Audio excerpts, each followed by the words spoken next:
Problemas técnicos sempre acontecem, né? Só que como é que eu tiro isso daqui?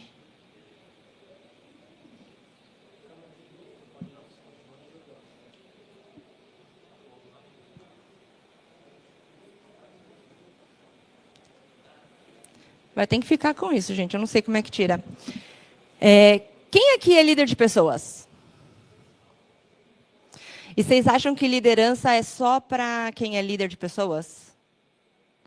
Ou você acha que um PM também é um líder? Com certeza. Eu acho que a gente, como gestor de produto, nós somos líderes, nós somos responsáveis, nós temos uma obrigação com o nosso usuário e entregar sempre o que é melhor do nosso produto. E eu já venho trabalhando com produto já há 20 anos, até antes desse termo ser cunhado aqui no Brasil, ser mais conhecido. E eu passei por várias situações. Então, eu comecei lá no começo como gerente de produtos, fui subindo, fui gestora de pessoas. Eu cheguei até a cadeira de CPO. E aí, hoje, eu cansei da carteira CLT. E hoje eu abri minha própria empresa. E aí, com isso, nesses 20 anos que eu estou trabalhando, eu entendi que a liderança ela tem 3 pilares. Né? Então, ela tem a estratégia, as pessoas e a inovação. E aqui eu quero falar um pouquinho de cada, né? Para a gente entender como é que a gente faz. Então, e por que a gente tem que falar de liderança agora? Né? Então, eu acho que estamos já no finalzinho de 2025, pensando, já fazendo o planejamento 2026. E a gente está numa era, num momento que é tudo muito acelerado. Né? A gente tem um ritmo muito acelerado. A gente é exigido da gente resultados muito imediatos. A gente está num mundo muito imediatista. Eu tenho 2 filhas, eu tenho uma de 7 anos, e eu vejo com ela como tudo é muito imediato hoje. Né? Então, e com isso, essa busca pelos resultados muito rápido, ela traz incerteza. Né? Então, a gente vive com as incertezas. A gente trabalha com times híbridos, globais, multifuncionais, está todo mundo distribuído. Então, a gente tem um novo desafio, porque a gente tem, às vezes, 3 pessoas numa sala, mas outras 3 pessoas remoto. Como é que a gente faz essa reunião sem atrapalhar todo mundo? Né? E tudo hoje virou uma reunião. O que antigamente a gente falava assim, vamos conversar, vamos tomar um café, a gente se alinhava e voltava. A gente tem que marcar um horário para falar com as pessoas. E, com isso, traz a complexidade. Né? A gente aumenta a complexidade de alinhar todo mundo. Né? Então, eu acho que falar disso é muito importante porque a gente tem um novo normal que já vem há alguns anos, mas ele ainda é um grande desafio. Né? Então, quando a gente fala de liderança, todo mundo acha que é só usar aquelas palavras-chave, falar em inglês bonitinho, né? Então, só para fazer um discurso de impacto.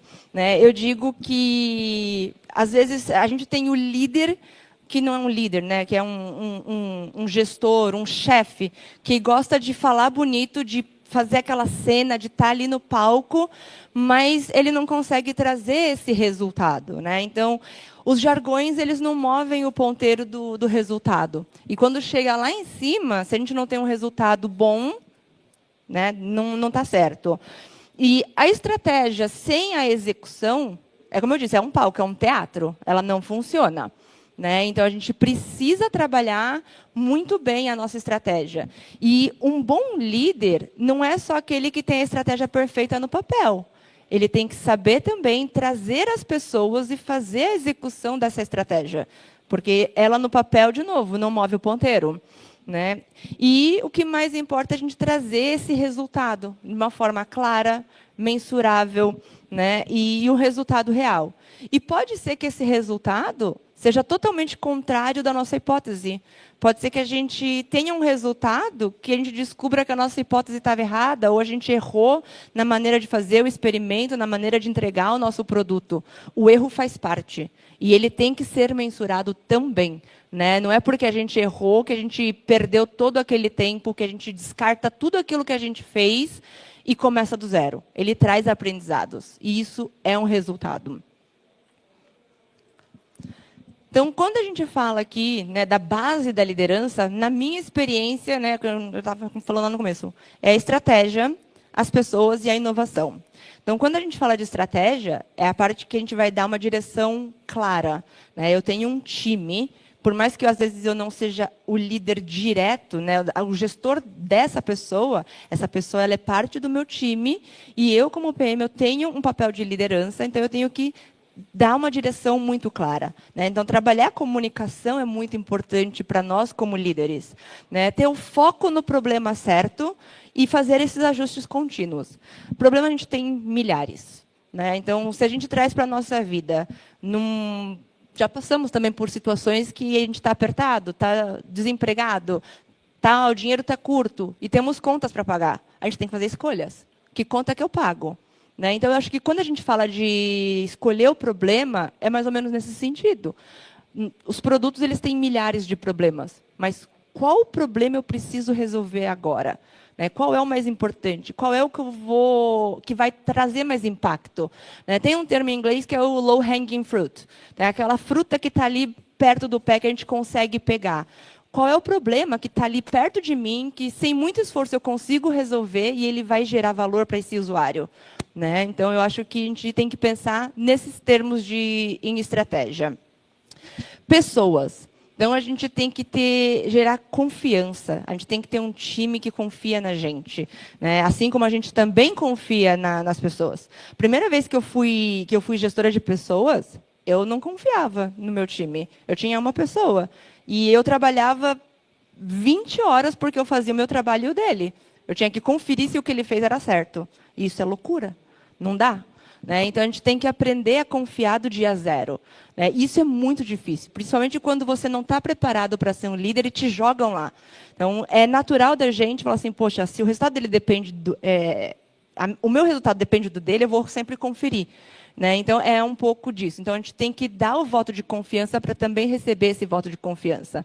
E trabalhar a colaboração entre um time. Né? Então, temos muitas coisas para fazer, temos muitos papéis dentro de um time, e cada um, a gente sabe, né? De novo, a gente confia que cada um saiba fazer aquilo que ele se propôs a fazer. E se não souber, a pessoa tem que ter um ambiente seguro para levantar a mão e falar, eu não sei, eu não consigo, eu preciso de ajuda. E isso é a colaboração. Né? E ela é baseada na confiança. E também a gente fala hoje da cultura de alta performance. Mas o que é isso? É só entregar, entregar, entregar, entregar? Ou é entregar certo? Às vezes é entregar pouco e entregar direito. Né? Então, o alta performance, ele também pode ser muito distorcido o que é isso. Né? Então, você trabalha em empresas. Eu trabalhei na Rocket Internet.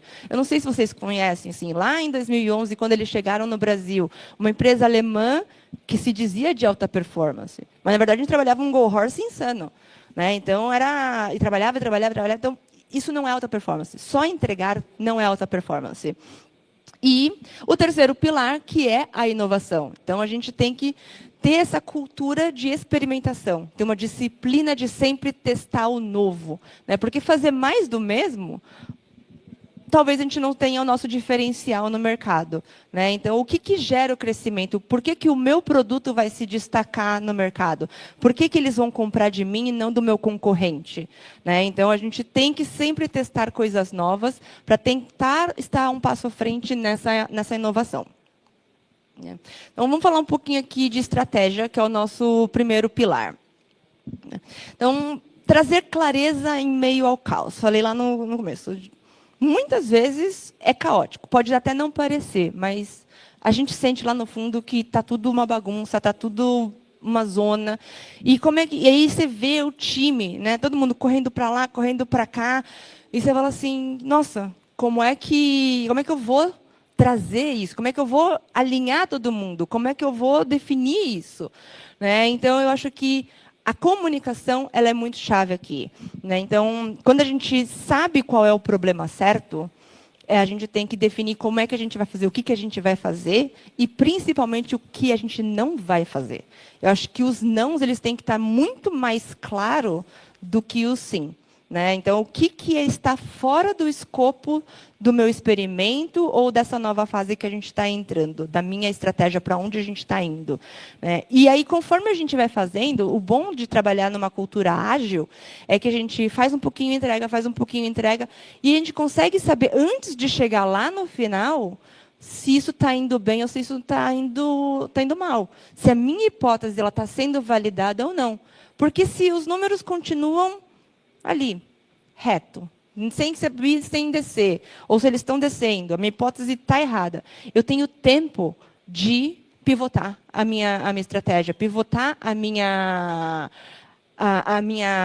direção, né? Então, a gente tem que sempre estar ajustando essa rota, mas a gente tem que ter aquele norte. Para onde eu quero ir, qual é o ponteiro que eu quero mexer, qual é a métrica que eu quero impactar.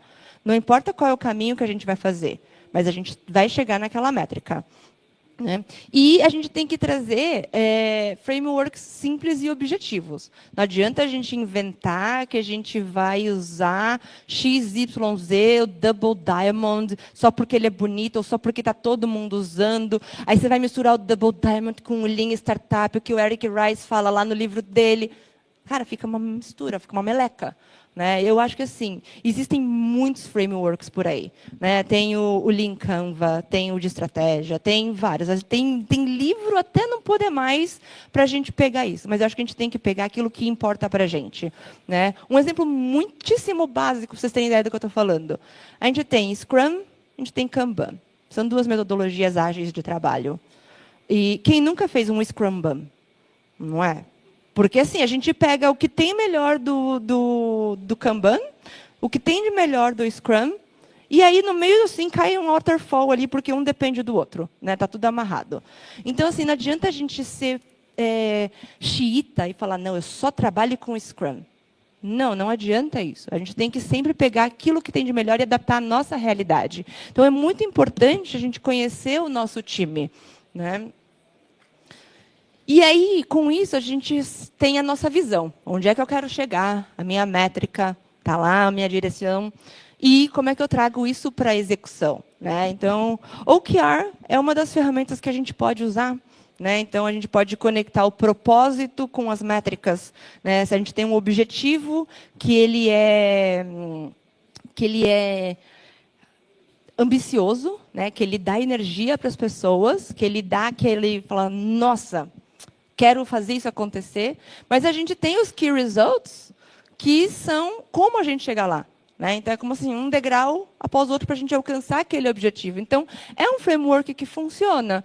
Mas eu preciso ter 10 objetivos e cada objetivo tem que ter 25 key results? Não. Eu posso ter muito bem um único objetivo com 3 key results. E quando eu atingir isso, eu vou para o próximo. Né? E assim a gente vai, e a gente tem progresso. Porque chegar agora, vamos falar novembro, sentar, vamos planejar 2026 inteiro. Então, a gente tem esse objetivo, esse objetivo. Quando tudo é importante, quando tudo é objetivo, nada é objetivo. Né? Então, é isso que a gente tem que sempre estruturar. Voltando, o que a gente precisa, qual é o nosso problema, qual é o que está dentro do escopo e o que está fora de escopo. A gente tem roadmaps estratégicos, né, que a gente pode fazer com problemas e as nossas apostas, as nossas hipóteses. É uma outra ferramenta. Eu posso juntar o OKR com um roadmap? Posso. O roadmap pode me ajudar a atingir um key result.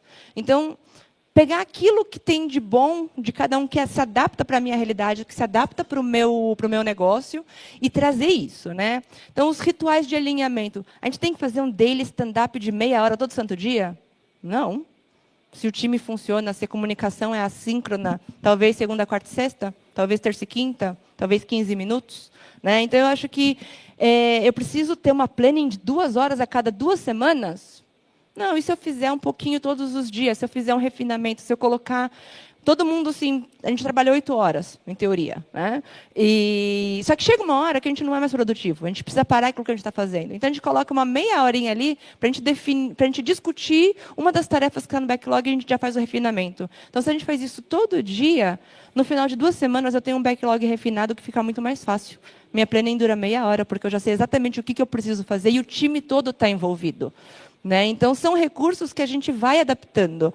Então, é trazer esses rituais de uma forma leve, de uma forma gostosa de trabalhar, que mantenha todo mundo sempre alinhado. E, por fim, a gente tem que ter decisões guiadas por dados, né? Acho que dados ele sempre é muito importante, mas o dado solto não quer dizer nada. Ele precisa de um contexto, né? E o contexto sem dado é só uma opinião. Então, a gente precisa ter a junção dos dois para poder ter uma decisão que é orientada à métrica, né? Para a gente saber exatamente para onde a gente vai. E aí, quando a gente traz assim uma estratégia para o mundo real, né? Então, eu falei, fazer escolhas difíceis, quando a gente fala não. Né? Então, eu já trabalhei em empresa que vem CEO e fala assim, eu quero fazer isso. Aí eu falo, mas isso não tem nada a ver com o que a gente está fazendo. Né? Não, mas eu quero. Não. E acho que assim, a gente tem que ter coragem suficiente para olhar na cara do CEO e falar, eu não vou fazer. Né? Então, tem um pouquinho de politicagem? Tem, mas eu acho que faz parte do trabalho. Né? Você saber conversar com os diferentes níveis, com os diferentes temas. Né? Então, eu falo que a gente também é um grande tradutor. A gente vai lá com o desenvolvedor e fala técnico. Fala lá um monte de linguagem e tal, que ninguém entende. Né? Todo mundo com a telinha preta e a gente consegue comunicar com eles. Só que, ao mesmo tempo, a gente chega com o CEO, a gente chega com os diretores, a gente chega com os executivos, a gente chega com o investidor e traz gráficos lindos, maravilhosos, traz planilhas. Vai falar com o financeiro, porque eu tenho que pagar, né? Ou então o que eu estou recebendo. Então, a gente também consegue falar nessa língua. Então, a gente consegue, e eu acho que então, é muito importante a gente entender onde a gente está. Né? Aprendizado dos erros. Então, a gente erra muito. Né? Já contei para várias vezes que, uma vez, quando eu estava lá na Rocket, quando a gente começou a criar um marketplace, né? A Canui, na época, ela vendia só produtos próprios que eles compravam e queriam vender produtos de terceiros. E aí a gente montou o marketplace. Só que a gente demorou muito tempo para montar o marketplace. E aí a gente fez tudo manual, de integração com nada. O que deu? Deu tudo errado. Porque vendia produto que não tinha, o estoque não estava atualizado, o preço não estava certo, o frete não era calculado direito. Então, assim, às vezes a pressa também não é muito boa. A gente tem que entender até onde eu posso comprometer um pouquinho de qualidade, mas aí sem gerar uma má experiência para esse usuário. Né? E quando a gente fala assim, a Amazon, a gente olha muito, a Amazon está em todos os lugares, parece um polvo, né? Em todos os ambientes.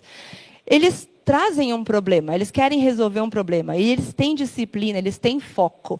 Né? Então, eles têm esses ajustes constantes ao longo do caminho. Então, a Amazon começou distribuindo livros, começou a distribuir outros produtos, hoje tem streaming, tem servidor, tem tudo. Né? Então, assim, olhando para os problemas. Né? E aqui, assim, algumas recomendações de leitura quando a gente fala de estratégia.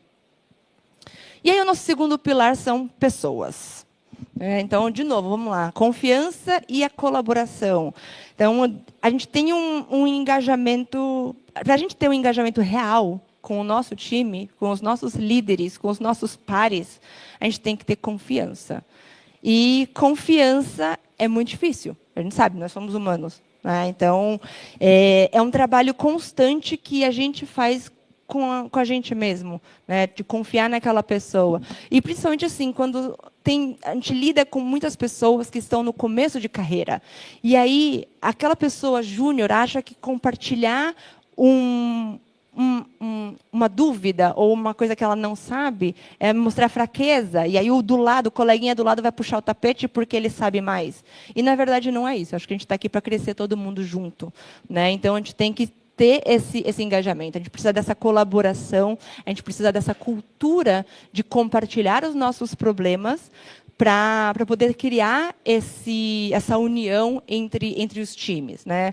E quando a gente fala assim, para ter um time de alta performance, a gente precisa combinar essa clareza, essa autonomia e também o reconhecimento. Então, quando uma pessoa faz algo certo, a gente tem que dar esse reconhecimento. E eu acho que um bom líder não é tomar esse reconhecimento para si.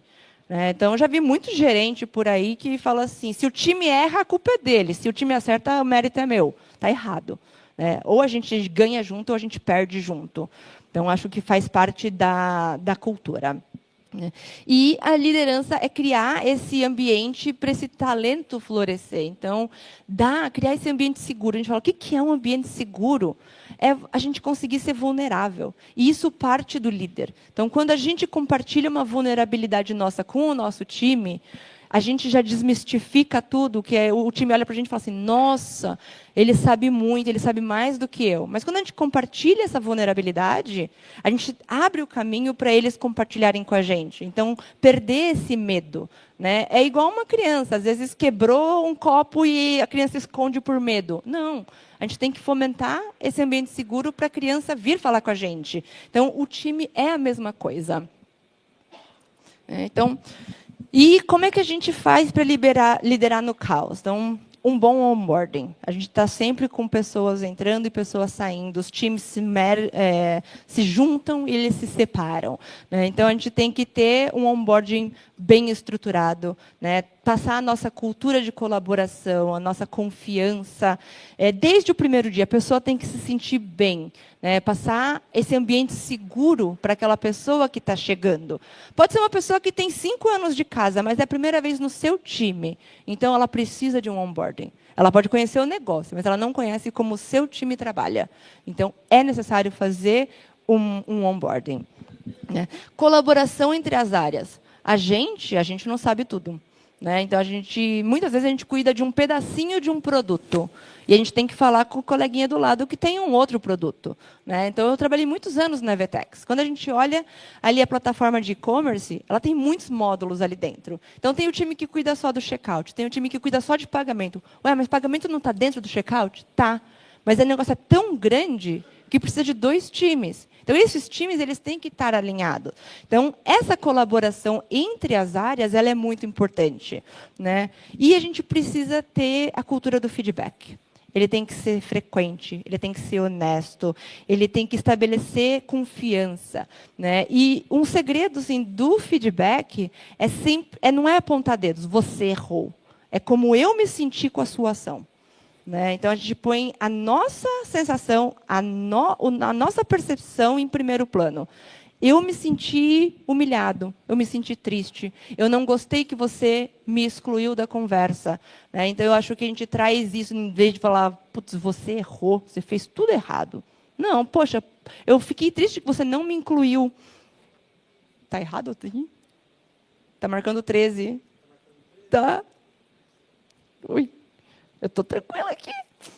Então, assim, acho que esse feedback e esse reconhecimento, ele dá energia para essas pessoas. Então, a liderança que ela transforma. Né? Então, vou só passar rapidinho num caso real aqui, da parte da vulnerabilidade. Então, eu tinha um time, né, que era de PMs, de desenvolvedores, de muitas pessoas. E a gente trabalhava muito, mas a gente não conseguia chegar em lugar nenhum. Então, a gente marcou um dia de... E esse time era todo distribuído, mas era dentro do Brasil, então era um pouquinho mais fácil de trazer as pessoas. A gente marcou uma semana em São Paulo. E aí, como é que a gente fez? A gente começou compartilhando as nossas vulnerabilidades. Né? Onde eu tenho medo, onde eu erro, E começamos pelos líderes. Então, a gente trouxe o CEO da empresa para ele compartilhar também. E aí, quando todo mundo começou a compartilhar... aquela coisa que a gente tinha pelo computador de, nossa, ela é muito arrogante, ou, nossa, ele é um sabe-tudo e tal, isso caiu. E aí a gente começou a ser um time de verdade e praticar a alta performance. E para falar de inovação, nosso terceiro pilar, que não é só esse palco, né, de vamos fazer, vamos acontecer, que a gente só posta no LinkedIn, é tudo marketing, mas a gente nunca entrega nada de novo para o nosso usuário. Né? Então, a gente tem que identificar quais são as alavancas de crescimento do nosso produto, da nossa empresa. A gente tem que estar alinhado com os objetivos da empresa e criar esse espaço seguro de experimentação com muita abertura para o erro. Porque o erro ele dá energia, ele dá informação, ele dá dados para a gente chegar no acerto. Né? Quando você erra rápido, você economiza muito dinheiro no futuro. Porque se você ficar na prancheta tentando acertar por muito tempo, quando você colocar lá, você já está errado, já está velho, já está defasado. Se você faz um discovery de 6 meses, 1 ano, para começar a fazer alguma coisa, quando você começa a executar o que você aprendeu 1 ano antes, ele já está deprecado. Né? Então, é sempre tentar errar o mais rápido possível para poder aprender e acertar nele. e destravar essa inovação. Então, vamos fazer experimento. Em vez de a gente tentar sempre lançar novas features, vamos tentar melhorar aquelas que a gente já tem, vamos tentar entender, vamos conversar com o usuário, traz o usuário para o laboratório, traz o usuário junto, vamos aprender com os nossos erros, né? Conectar e ter essa conversa sempre aberta. Eu acho que ouvir o nosso usuário, ele ajuda muito com a inovação. A inovação, às vezes, não é nada super fancy, AI, que vai fazer tudo sozinho. Às vezes, o usuário só quer um jeito de mudar a própria passagem de avião sem ter que falar com ninguém, sem nenhum bot. Né? Então, é uma coisa, às vezes, muito simples, e aquilo pode ser super inovador para aquele usuário. Né? E quando a gente fala de resultado, né, então aqui eu tenho muitos casos, mas acho que eu estou muito apertada de tempo. Eu ficaria muito feliz de conversar com vocês, né, de trazer esses cases. Eu sei que essa seria a parte mais importante, mas dá tempo? Então, aqui, quando a gente fala de inovação, né, eu trabalhei numa empresa não é de reciclagem, mas também não era de coleta de lixo. É um pouco difícil de explicar, né? Porque, na verdade, a gente comprava o que é lixo para as pessoas e vendia como matéria-prima para a indústria. Né? Então, a gente faz a sustentabilidade. Inclusive, fralda de neném vira energia. Não vai para o descarte, não vai para o aterro. Né? Então, isso sim. E aí a gente fala, como é que a gente traz a inovação, como é que a gente traz a tecnologia para o motorista do caminhão de lixo? Né? Então, é um mercado muito difícil. E aí a gente tem que... O que a gente fez aqui de experimentação? Eu subi num caminhão de lixo. Eu fui fazer coleta de lixo, para entender qual é a realidade dessas pessoas. Né? E a gente conversava também com a indústria que compra esse lixo. Né? E aí a gente tentava entender qual é a transformação. E a gente tinha um app muito legal, mas o caminhoneiro não usava, ninguém usava. E a gente falou, cara, onde eu estou errando, né? E aí ele tinha, para a gente saber quantos quilos ele estava carregando, ele precisava colocar a quantidade de sacos, né? E aí tinha lá um botãozinho de mais e menos. E aí eu olhava para o cara e falava, mas por que você não põe? Aí ele fala, dona, olha aqui, eu tenho uma caçamba inteira, deve ter uns 50 sacos aqui. Eu conto ele jogando para dentro do caminhão. Mas eu chego nesse negócio que você tem aí no celular, eu tenho que fazer 50 vezes no maisinho? Eu não. Aí eu olhei e falei, caraca, o teclado não sobe, né? E aí, como é que a gente faz? E aí, só de fazer aí o teclado subir, foi assim, ó, psh, e o cara começou a usar. Né? Então, a inovação ela vem das coisas muito pequenas, ela tem que ter um impacto real. E quando a gente fala do fracasso, né? Então, a gente traz esse fracasso, né? Traz o aprendizado, a gente tem que ver isso com os nossos olhos, a gente tem que ficar muito amiguinho das nossas métricas. Muitas vezes a gente não consegue chegar perto do nosso usuário, porque o usuário está do outro lado do mundo, mas a gente tem muita tecnologia, a gente tem muita ferramenta que traz esses dados para a gente. Né? Então, a gente fala, o diferencial ele está em transformar esses erros, o teclado não sobe, em alavancas de crescimento, que é a aderência, que é o uso desse aplicativo no cenário que eu quero. Né? E mais do que um gestor, mais do que um líder, nós somos um catalisador da mudança. Né? Então, nós, como líderes, precisamos ser facilitadores. A gente tem que remover as barreiras para o time funcionar como um time. A gente tem que abrir esse caminho da conversa entre o time. Né? Ser mentor, ajudar os mais novos, os mais velhos, trazer todo mundo. E ser um protagonista cultural. Então, a gente tem que representar a nossa cultura. Se a gente não representar, ninguém vai seguir. Se eu não sigo, por que eles vão seguir? Né? Eles têm que fazer o que eu faço também. E aí, o que vocês levam dessa palestra aqui? Então, acho que, resumindo em 3 segundos, estratégia muito clara. Saber o que tem que ser feito. As pessoas engajadas. Engajar o seu time porque ele vai funcionar sozinho e vai executar a sua estratégia. E trazer inovação real. Né? Então, sempre ficar testando, ter sempre uma disciplina de experimentação e ter uma liderança pragmática, humana e transformadora. Né? Então, rapidinho aqui, quem eu sou. Eu já falei um pouquinho lá no começo. Eu sou a mãe da Sofia e da Júlia. Sofia tem 7 anos, a Júlia tem 1. Eu estou há 20 anos trabalhando com produto, com transformação no comércio eletrônico, né, no digital commerce. Hoje eu sou founder da minha consultoria, Devolvea. Eu já fui CPO, já fui VP de produto, já fui diretora, já trabalhei em vários países pelo mundo, já morei 10 anos fora. E tenho projetos implantados em 5 continentes. Né? Então, eu aprendi muitas coisas, eu aprendi dando cabeçada aqui na parede. E eu sou palestrante, eu sou mentora, sou apaixonada por ter um impacto de verdade, um impacto real nas coisas. E é isso, gente. Muito obrigada.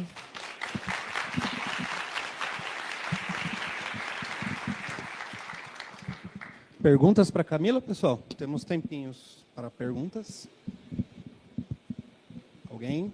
Pessoal, avaliação também, tá? Feedback para a Camila é muito Por favor, gente, é muito importante. Alguém? Mãozinha para cima. Tá todo mundo muito tímido hoje. Apareceu um.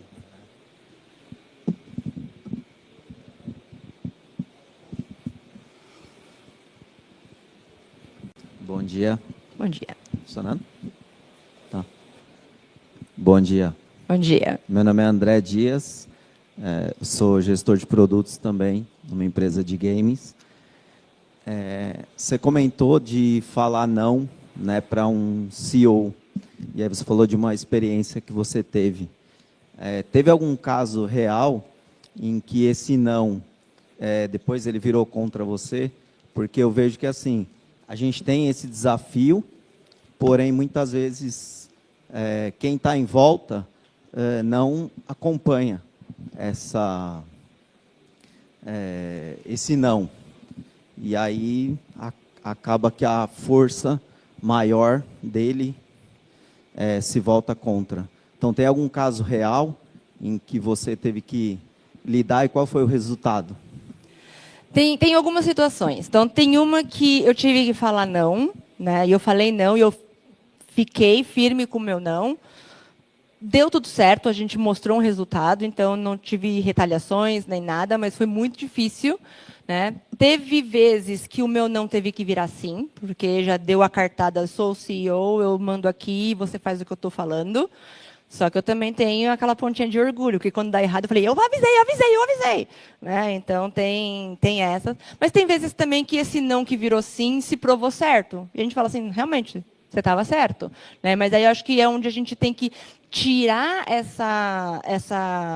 o aprendizado de falar, vamos conversar. Por que você sabia que ia dar certo e eu não sabia? Qual a informação que você tinha que eu não tinha? Né? Como é que a gente pode compartilhar essa informação aqui? E também teve vezes que eu falei que não vou fazer, não vai dar certo, e me tiraram do projeto para fazer. Acontece. Só que, assim, para mim é muito importante eu honrar as minhas crenças. Né? Então, assim, tem a cartada, você vai fazer porque eu estou mandando, eu estou pagando seu salário? Tá bom, eu vou fazer, vou estar feliz? Não, mas a gente joga o jogo. Mas tem vezes também que vão fazer isso e eu discordo, porque eu acho que não é honesto, porque não é certo, porque a gente vai tentar enganar o usuário para poder arrancar o dinheiro do usuário. E eu falo, não vou fazer, e eu não vou fazer. Né? Vai me tirar, tá bom. Ok, mas pelo menos eu vou dormir à noite. Né? Então, eu acho que a gente tem que... tudo pode acontecer. O negócio é, você consegue viver com as suas decisões? Se sim, sim. Tem uma linha muito tênue, né, Camila, entre a ética e o jogar o jogo. Exato.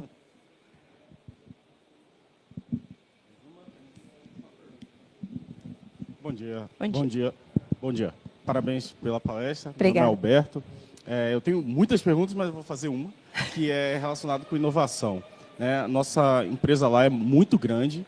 E aí eu estou participando lá do grupo de trabalho de inovação. Só que assim, a gente tem uma empresa muito grande, tem muitas diretorias, eu estou embaixo de uma delas e eu estou fazendo esse trabalho junto com mais algumas pessoas em uma superintendência. Então, assim, tudo bem, é um trabalho de formiguinha, a gente entende, mas qual que é o ponto de inflexão nisso? Né? Quando a gente pode escalar, Enfim, quando que a gente vê essa virada na questão de inovação? Porque, por enquanto, a gente está gerando conteúdo, tentando fazer um ambiente em que as pessoas não achem que inovação é aquela equipe ali, não é o meu trabalho. O meu trabalho é codar aqui, entendeu? Então, quando que é esse ponto de virada aí com relação à inovação, sabe? É bem o que você falou, é um trabalho de formiguinha. Ele é longo, ele é cansativo, mas ele tem que ser constante, né? Então, eu acho que eu sou muito fã eu sou comunicadora, né, de formação. Então, a comunicação ela é muito importante. Você tem que divulgar aquilo que você está fazendo e você tem que também tentar envolver as outras áreas, né? Não é o que você falou, não sou só eu que tenho que pensar na inovação, é todo mundo. Então, você tem que tentar trazer essas pessoas. Talvez, quando a gente fala assim, tem uma superintendência que está trabalhando com inovação, mas a do lado não está. Alinhar com essa, tentar trazer, dar algum tipo de tarefa, ou trazer uma pessoa para participar. Porque quando essa uma pessoa vê um resultado, vê uma inovação sendo aplicada, aquilo abre os olhos e ela vai continuar. Então, ela começa a disseminar esse tipo de conhecimento também, né? Então, você tem que sempre buscar aliados. Então, pega pessoas que você acha que tem potencial para trabalhar contigo, alinha com todos os gestores, para essa pessoa fazer o seu porta-voz dentro do time que está atuando, né? Então, ajudar a disseminar essa mensagem da inovação. Beleza. Mais alguém, pessoal? Camila, obrigada pela sua colaboração. Palestra maravilhosa. Parabéns. Obrigada. Eu gostaria de pedir uma dica sua. Eu sou gestora, eu sou líder também numa software house. E uma menina, bendito é o fruto entre os homens, né? Sou líder de 80 homens aí. E eu gostaria que você compartilhasse com a gente uma sugestão, porque a gente sabe que a liderança ela vem pela conexão e pelo exemplo. E eu gostaria que você compartilhasse com a gente como foi isso para você, se você tem alguma sugestão para líderes, para as meninas líderes, às vezes até com os meninos tentando se colocar ali lateralizado, tirando o sexismo de lado, né? São pessoas lidando com pessoas. Se você tem alguma dica para trazer para a gente, para nós meninas líderes, de como se conectar com os meninos de uma forma pacífica e agregadora, e como liderar essas pessoas pelo exemplo, ou minimamente levar para esses meninos, ou meninas que seja, um bom exemplo de liderança para conseguir essa conexão e o caminhar juntos. Eu também já fui uma menina na sala de muitos anos, a única, assim. Eu acho que a gente tem que tentar buscar conexão, né? Pessoa se conecta com pessoas. E aí vai muito do seu interesse. Então, eu gosto muito de Fórmula 1, eu gosto muito de futebol. Então, eu tinha já assuntos para compartilhar com as pessoas.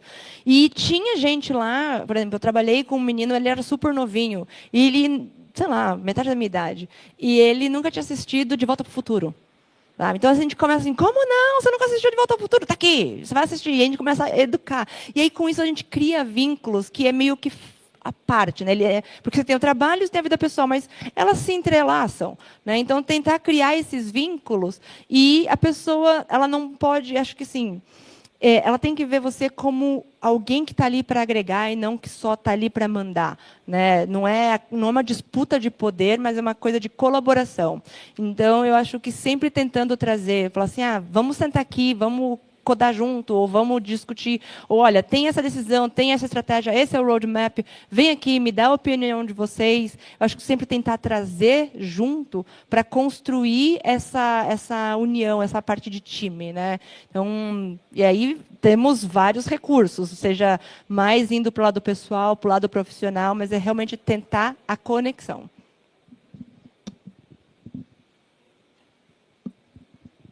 Acho que é isso, gente. Mais algum? Vamos lá.